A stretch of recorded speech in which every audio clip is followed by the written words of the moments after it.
my way to get both sides of everything. I write to make a point.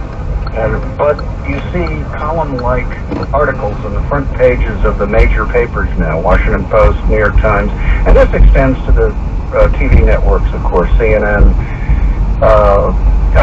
I just remember being in a restaurant just a couple weeks ago, and I was looking up, and they had CNN on, and you know how they run a headline across the bottom of the screen that may be unrelated to whatever they're talking about, but the headline just threw me because it said, "New study.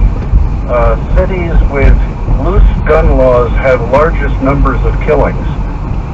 And I thought, wait a minute, the murder rate is skyrocketing in cities like Chicago with very tight gun laws. And I thought, this is just,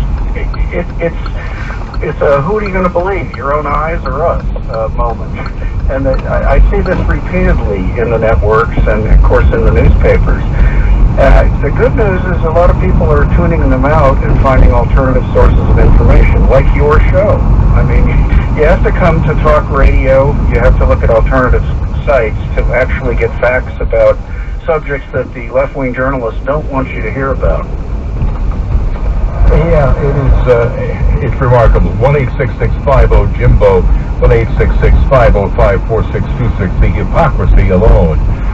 Brandon in Longview, Texas calls in for our guest syndicated columnist Robert Knight. His webpage is his name, roberthknight.com. That's Knight. And good evening, Brandon. Yeah, Charlie, thanks for the call. I was thinking let's start a new game called How Many Ways Can You Compare Russiagate to Watergate?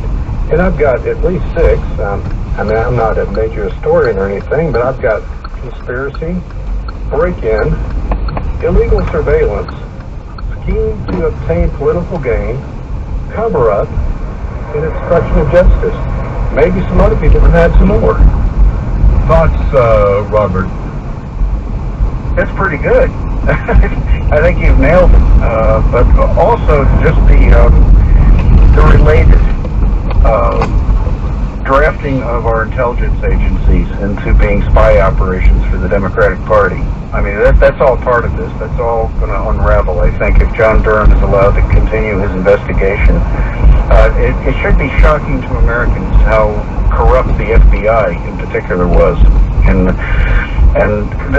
So far, we haven't seen enough people prosecuted. I think if this was allowed to go forward, it could go all the way to the top. I mean, it could go to Hillary Clinton. I, for one, don't think that even if the evidence is compelling, they'll haul Hillary Clinton in and prosecute her. She's a former First Lady and presidential candidate. I think they'll say, yeah, but we just can't go that far.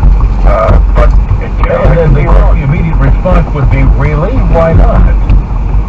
Well, because the Democrat media will go ballistic and call us terrible names. You know?